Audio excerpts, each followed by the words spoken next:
Muy buenas. Andrés y yo preparamos una demo para seguir en uno de los ejemplos que usamos en Expantia para paralelizar procesos. Tenemos un set de datos que usamos cada vez que son de playas de Costa Rica. Yo voy a dar una introducción, después Andrés toma la pantalla, da la demo de lo que preparamos y después regresamos a esta pantalla y miramos el impacto y una breve discusión. Entonces.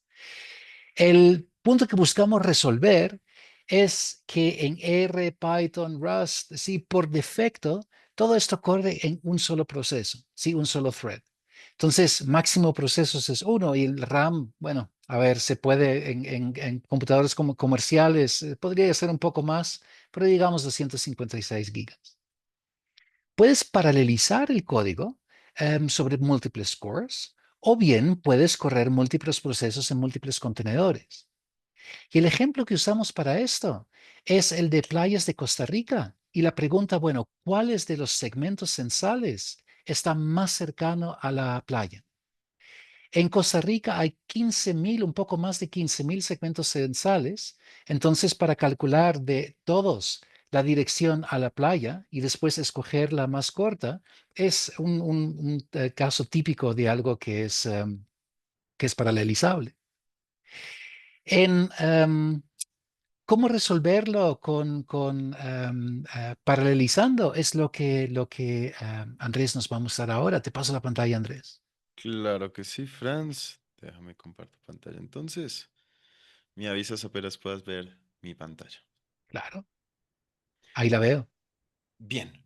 Entonces, lo que hicimos para resolver este problema, y esta es la opción 2, como la van a ver ahorita, tenemos una que es corriendo un montón de consultas a una API. Esta API calcula la distancia entre un segmento según su ID y la playa más cercana. Bueno, entre todas las playas en realidad. Y después de eso, detecta cuál es la más cercana. Y lo que hacemos es que paralelizamos las llamadas a ese API. Entonces, vamos a ese API. Ese API puede estar distribuido en una máquina, en dos máquinas, en 10 máquinas. Y sacamos el resultado y los después unificamos en un solo data frame. La otra opción que tenemos es mandándolo en forma de batch o por lote en español. Esa fue la mejor traducción que me pudo dar Gemini, en la que en vez de paralelizar aquí en Python, enviamos todos los segmentos de los cuales queremos hacer el cálculo y después el mismo API nos devuelve el resultado final. El, el proceso en paralelo lo hacemos en ese API. Si corro aquí el proceso, vamos a ver que ahí está haciendo todos los requests. Ahí poco a poco va llegando a los 15.000. Los 15.000 son el total de segmentos censales que hay en Costa Rica. Y acá podemos ver el tiempo comparado entre la versión por lotes paralelizada en un proceso, que es este método 2. Y este método uno tomó 7 segundos, mientras que el otro tomó, ¿cuántos es eso? 50 milisegundos. Ahí Franz va a mostrar un poco más de cómo va esto. Franz, te devuelvo la pantalla. Pero espera, antes de devolverme la pantalla, porque quizás vale la pena cómo lo resolviste el cuello de botella. Porque aquí estás haciendo el trabajo, el llamado que sí que hay que hacer, pero el cuello de botella lo sacamos del proceso para específicamente paralelizarlo, en este caso en Rust.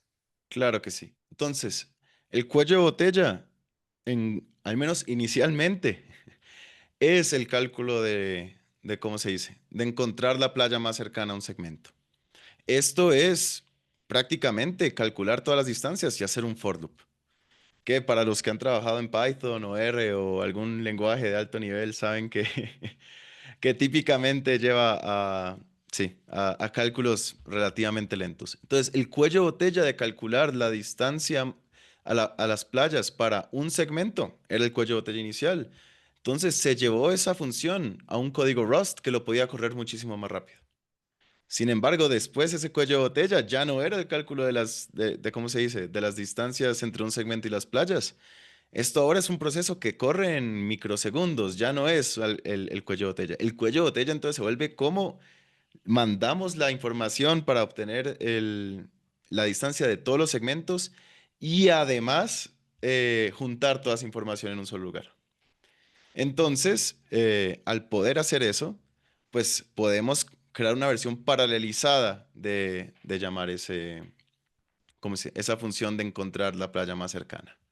Y entonces ahí Bueno, movimos ese cuello de botella de mandar información y juntarla a que, sí, si mandamos la información una vez, pues ese para de ser el cuello de botella. Ahora sí te vuelvo la buenísimo. pantalla, Franz. Y ahora tomo la pantalla, porque el resultado que buscamos, uy, perdón, el resultado que buscamos es esto, ¿no? Es un heatmap con las 15.000 segmentos y qué tan lejos de la playa están. Em, En la primera forma de hacerlo, cuando lo llevamos a múltiples contenedores, demora más o menos 2 minutos, y lo que acaban de ver está entre 7 segundos y 0.04. Lo que vieron en pantalla ahora son 0.05 errores de em, rounding errors. Esa primera opción, la opción uno, de resolver con infraestructura. Hicimos una demo hace no mucho. Vamos a poner el link aquí abajo en la grabación para que lo puedas ver. Porque lo que hicimos ahí es que dividimos el proceso en 3 etapas. Las 3 etapas las dejamos en el código R, en este caso era original. Cada uno lo llevamos a un contenedor y usamos Argo Workflow para paralelizar ese cuello de botella. La ventaja de esto es que puedes dejarlo en el lenguaje que conoces. Para muchos de nosotros es Python o es R. Y usamos infraestructura para hacer la paralelización y resolverlo para poder escalar. Esa es la demo que dimos antes. Como dije, el link lo vamos a poner abajo. Y aquí ven que hay 82 procesos corriendo que van todos paralelo. Me demora 2 minutos, que todavía es mucho menos de hacerlo en un computador local. En este caso, lo que hacemos es que tomamos el proceso que dura más, lo reimplementamos, en este caso en otro lenguaje, en Rust, para así estar más cercano a metal, como dicen en inglés, ¿no? Y para que corra mucho más rápido. El script de hacer el llamado a la API, puedes seguir haciéndolo en el lenguaje que conoces, por ejemplo, R o Python, y en el mismo script puedes entonces tomar el resultado y procesarlo. La diferencia entre 7 segundos y 0.04 segundos está en que en el primer script lo llamamos de forma uno por uno. En el segundo, mandamos con post en un batch todos los 15.000 segmentos de una vez. Y entonces en Rust lo ejecuta de forma paralela. Cuando lo estábamos preparando, me pareció un muy buen ejemplo de cómo cuando hacemos este tipo de trabajo, a veces encontramos el cuello de botella, lo optimizamos, logramos ya sí, una velocidad mucho mayor, pero siempre quedan opciones para tunearlo un poquito más, hacer el tweaking para optimizarlo a un siguiente paso. Y en este caso, todo el equipo lo podría usar. Entonces, en conclusión, a menos que me faltó algo, Andrés, mucho detalle, yo sé.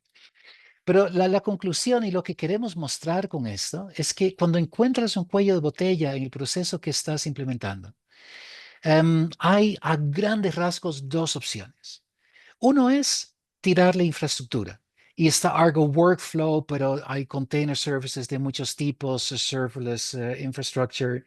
Hay cosas como Databricks o otras implementaciones de Spark, que la ventaja es que puedes escalar sin límites, pero también puedes seguir usándolo dentro del proceso, los lenguajes que conoces. La desventaja es que metes más infraestructura. Entonces tiende a haber más tecnicismos en cómo correrlo. A veces significa que como equipo de datos empiezas a depender más de TI, que no siempre es deseado. Y Franz, La agrego antes de Ajá. concluir, cuesta más, Y mucho cuesta más. más, y cuesta mucho más dinero, Cuesta mucho más dólares. dinero. Sí, no Se solamente nos tiempo, olvidó pero... mencionarlo, pero si se demora dos minutos, que no fueran 2 minutos, sino 20 horas. Ajá, 20 horas son 20 horas de cómputo que te van a cobrar.